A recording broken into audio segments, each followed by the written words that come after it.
Hey everyone, Ryan here. So before I start talking about last night on Friday Night Smackdown, I just want to talk about Crown's Jewel, what happened on Thursday. The winners, of course, let's just go over this brief because there's a lot I want to talk about what happened last night on Friday Night Smackdown. We have the Usos covering Shelton Benjamin and on the kickoff show, and the Usos look really good. And it's hard. They've had those belts for a while. It's gonna be hard to win over the Usos because they seem to be on top of their game as it is. So I just want to cover a couple other matches. I don't want to cover all the matches.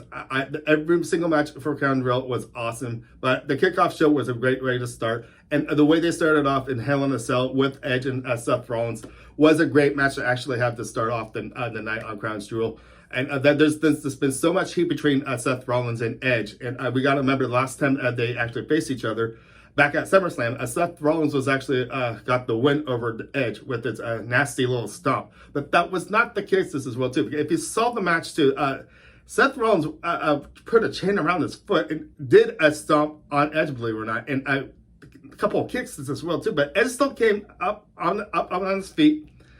And believe it or not, Edge was victorious in this match, with actually delivering a stomp, believe it or not, to Seth Rollins. So this has been a really outstanding, especially the way they started off with Hell in a Cell. I thought it was amazing. They with the King in the Ring Queens tournament, just like with the Queens Crown finals, they had Zelina Vega become the winner of Doudrop. Great moment. Another great moment for King in the Ring when Xavier Woods took the win over Finn Balor. It was hard to actually predict with this match because I actually thought Finn Balor would actually take it, thinking that he's got his name in there too, as the Prince, and hoping his name would be bumped up to King Finn Balor. But of course, you got to remember too, this as well too, because Xavier Woods has been on top of his game for quite a while, and he's been a great tag team form with Kofi Kingston. You got to remember the New Day, of course. And Xavier Woods had a dream with this a long time ago too. When this King in the Ring first started, he worked out went to work out and wanted to really try to become a king one of these days. Per se, he dreamed of wanting to be there, and he got his spot. And having that moment, to see that on TV, this gives you chills because it was really cool to see. Now he's King Xavier, which I want to say, by the way, congratulations to both you, Xavier Woods and Zelina Vega, becoming the king and queen. I thought that was amazing, I gotta say. And we have matches that night just as well too, against Bobby Lashley versus Goldberg just as well. This will turn out to be another disqualification match, false count anywhere. And when I say that too, the pinfall did not happen inside the ring. It happened not on the ramp, but this down below on a few tables, of course. Goldberg gave a nice little spear to Bobby Lashley, and Goldberg came on top of winning this match. And yet, I haven't even talked about the championship belts. We had that whole feud with Becky Lynch, Bianca Belair, and Sasha Banks. What a match they actually gave us once again. This is a nice triple threat match. So when this happens with Becky even having the belt, anybody like Sasha Banks or Bianca Belair can either pin one of them each other to win that title. But that's not the case. Becky came on top winning this match once again. And talking about belts, let's talk about the WWE Championship belt over on Monday Night Raw. Big E versus Drew McIntyre. This was a great match once again. I'm going to say that throughout the night because these matches were outstanding. But Big E was the one that came on top, of course. And speaking of championship belts, let's talk about the Universal Championship match. The current champion is Roman Reigns. He was facing Brock Lesnar. And so we have not declared what side Paul Heyman is actually on. And before this whole match even started, even before Crown Jewel started, we learned that this match was going to be a no disqualification match. So you can use possible chances of chairs, tables. The list just continues on as it is. But Paul Heyman was out there with the championship belt on his shoulder. But towards the end of this match, he threw that belt in between both Brock Lesnar and Roman Reigns, not declaring what side he's actually on. So I guess they're going to drag this on this story a little more. But anyways, Roman Reigns was the one that won the championship belt with the thanks to the help of the Usos. Seems the fact that this has been the answer for the last number of months with the Roman Reigns. Roman Reigns not giving a fair fight after having a great match and not be able to claim his own title on his own.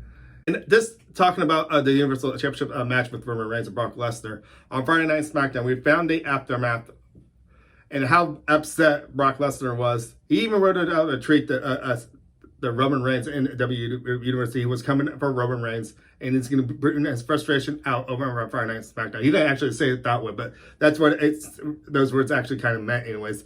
And that's exactly what he did. He came out attacked Roman Reigns, and the Usos tried to help him out. And Brock Lesnar also attacked the Usos. But I think after that, I think Brock Lesnar went a little too far because he was attacking the officials, the camera guy. And of course, after all this, after they went to a commercial, of course, Adam Pearce came out to the ring and suspended Brock Lesnar indefinitely. So I don't know what's going to happen because after that happened, once again, we had Brock Lesnar coming back out to the ring saying, what? And he attacked Adam Pearce. And I think, yes, once again, he carried it too far. I want to go after you guys, WWE Universe. What do you guys actually think about this situation? Do you actually think this suspension will last long? In the position of this, when you do this to your boss, you think they would get fired, but I don't think that's going to be the case because we know Vince McMahon and Stone Cold Steve Austin had issues in the past, and that never actually happened. And they just carried on the story even more. That story lasted almost like over a year or so, didn't it? But anyways, with the situation with Adam Pearce, I feel suspension will still be in the air, and I feel it makes me wonder just as well how long this suspension will actually be. So once again, WWE Universe, what do you actually think what's going to happen with the suspension? How far will this be carried out? Because this issue with Brock Lesnar and Rollins, it's just not going to go away. It's still there. And this whole thing with Paul Heyman, what side he's actually going to choose. And you feel his Paul Heyman's reaction last night with the championship belt when Roman was holding his title over his head. It just seemed like if you look to his whatever side he was on, left or right, he looked ashamed, didn't it? I think he was going throwing that title to Brock Lesnar, and Brock Lesnar did not take the advantage on Roman Reigns. And so the whole situation with Paul Heyman is really up in the air. I want to find out from you guys what you actually think is going to happen with this. This might actually be dragged out even farther than we thought. I really hope this doesn't get dragged out all the way to the WrestleMania. I really hope. What's the next one? Survivor Series is next. Maybe we can have that main event at Survivor Series come next month. I believe it's around November 21st or 22nd, around that date. And having that rematch from what happened at Crown Jewel would be awesome. And that championship belt, hopefully that championship belt will get reversed over onto Brock Lesnar. I just felt Roman Reigns has had that belt for a long time. And I feel the Usos is really the people that Roman Reigns should be thanking right now for holding out the title for so long. It seems like the Usos keep interfering with his matches to help retain his belts. Anyways, other matches at Crown Jewel did want to mention was the whole triple threat with the ladies. Becky Lynch, Bianca Belair, Sasha Banks. We saw last night on Friday Night Smackdown, if the belts were not going to be changed at Crown Jewel, there will be a switch last night to both Becky Lynch over on she had the SmackDown belt. Try to get this right. So Becky had the SmackDown belt, and Charlotte Flair had the Raw belt. So since Charlotte Flair just got drafted to Friday Night Smackdown, and Becky drafted over there Monday, are you guys following me so far? They both had to switch belts, and that's exactly what happened last night. We all thought there will be an issue, and Becky thought she was going to be Becky 2 belts once again. Even the crowd was chanting that last night, Becky two belts, but that didn't happen. It just seems like Sasha Banks came out to Charlotte Flair, issuing a challenge, and there was a fight, believe it or not, between these two. And I can see something big's going to happen. I see Charlotte Flair's big match on Friday Night SmackDown, since Sasha Banks is still on Friday Night SmackDown after the draft. These two are going to face each other, and this is going to be quite interesting. Will Sasha Banks be able to get her belt back? What do you guys think out there, WWE Universe? Where do you think the story is going to go from here? And you gotta remember, these Sasha Banks and Charlotte Flair have a great past. Once again, since both of them are now on Friday Night SmackDown, I feel this is going to be a big match for that Women's Championship belt. And I cannot wait to see what's going to happen. Will Sasha Banks actually get her belt back on the blue brand? So once again, WWE, leave some comments down below. I'd love to hear what you guys got to say. And you gotta remember too, the full effect of this draft is now in effect. Everybody's on Friday Night SmackDown the way they should be. And come Monday, everybody will be on the full roster as it is. And I cannot wait to see the aftermath of what's going to happen on Monday Night Raw.